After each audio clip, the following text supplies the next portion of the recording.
Mengapa madhab harus dari Imam Syafi'i, Hambali, Maliki, dan Hanafi? Apakah tidak bisa dari imam lain? Misalnya Imam Qutaibah. Atau dari kalangan tabi'in dan tabi'ut tabi'in.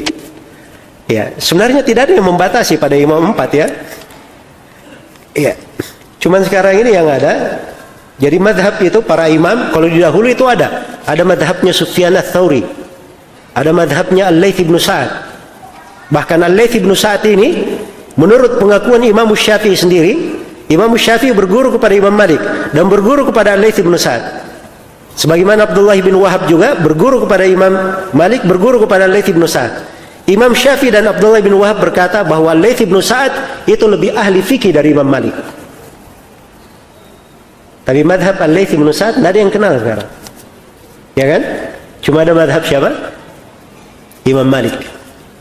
Kenapa pada 4 madhab? Sebab memang tidak ada yang dikenal di hari ini kecuali 4 madhab itu saja, yang berkhidmat menjelaskan fikih dari awal hingga akhirnya.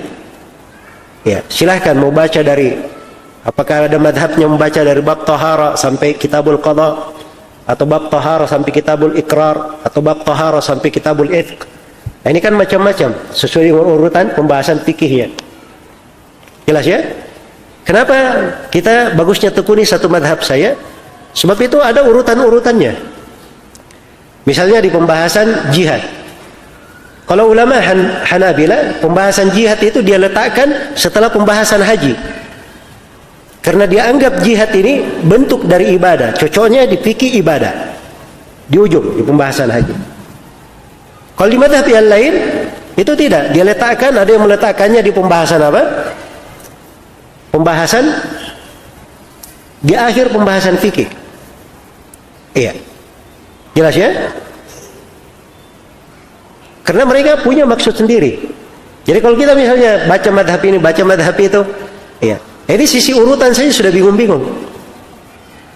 Makanya madhab itu mendekatkan seseorang memahami fikih namanya. Dan kita belajar dari madhab mana saja nggak ada masalah. Karena ilmu itu, apa tadi saya katakan ilmu? Ma'rifatul huda bidalilihi. Ilmu itu mengenal petunjuk dengan dalilnya. Kita baca madhab apa saja, apa yang disampaikan kesimpulan, dalilnya mana? Kesimpulannya apa? Dalilnya mana? Kesimpulannya apa? Dalilnya mana? Harus ada dalil. Tidak ada dalil, nggak diterima di madhab itu. Siapapun yang punya madhab. Iya. Nah, itu cara para ulama. Imam 4 begitu caranya. Mereka di dalam beragama, semuanya dengan dalil.